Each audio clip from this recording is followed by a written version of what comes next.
Hi, this is Mr. Izzet here. I'm a teacher of language arts, and I've designed this video tutorial in order to show other educators an innovative way to use some of the features of Google to drive instruction that relate to the Common Core. More specifically, the activity that I designed is one in which the teacher will utilize Google Search and Google Task in order to inform instruction during a Shakespeare unit. Let's take the prologue from Romeo and Juliet, for instance. Two households, both alike in dignity, and fair but honor where they are seen. From ancient grudge break to new mutiny, where civil blood makes all hands unclean. From forth the fatal lords of these two foes, a pair of star-crossed lovers take their life, whose misadventured, piteous overthrows do with their death bury their parents' strife. Okay, awesome dramatic reading of the text aside, let's look at this from the perspective of a 14-year-old who's probably looking at this for the first time. And to be quite frank, if I hadn't spent about 10 years of my life studying literature, I would probably be a little confused as well. The confusion, of course, comes from the language. I mean, Shakespeare uses a lot of words that aren't in use today, and sometimes he uses a lot of words that just aren't commonly used. Adding to the difficulty is the fact that every other word could quite possibly be a vocabulary word, which will make it very hard for students to practice the skill as outlined in standard RL4, determining the meaning of words and phrases as they are used in the text. So how can using Google Apps rectify this issue, you might ask? As it turns out, there is a Common Core standard that works very well with the activity that I'm about to show you, and that is the language standard L4. Consults general and specialized reference materials, both print and digital, to find the pronunciation of a word or determine or clarify its precise meaning. The way I would have students practice the skill is I would pair them up and assign each pair a cluster of 4 lines. Of course, I would provide them with some context beforehand, explaining how Romeo and Juliet fall in love, but their parents are enemies.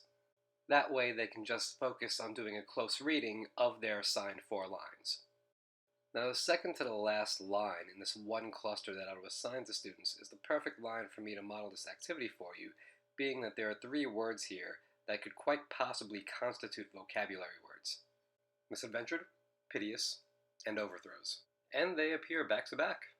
So we will definitely be needing to use some reference material here, and that's where the Google Apps will come into play. So the first thing we're going to do is use one of the Google search operators to quickly get a definition of a word. Simply type define, colon, and then the word in question into the Google search box. In this case, it'll be misadventured. And you'll notice that the first result that comes up is a definition of the word. Now what we'll have students do from there is we'll have them take the definition of that word and use it to build their own Shakespearean dictionary in Google Task. Obviously they're going to need to have a Gmail for this, and when they open it up, what they're going to do is they're going to go to that little arrow there right by where it says Mail and go to Tasks. And this little box will pop up right here on the right, and what we're going to do is we're going to begin to create our lists of Shakespearean definitions for this unit. Then students will repeat the process for every unfamiliar word that they come across within their clusters.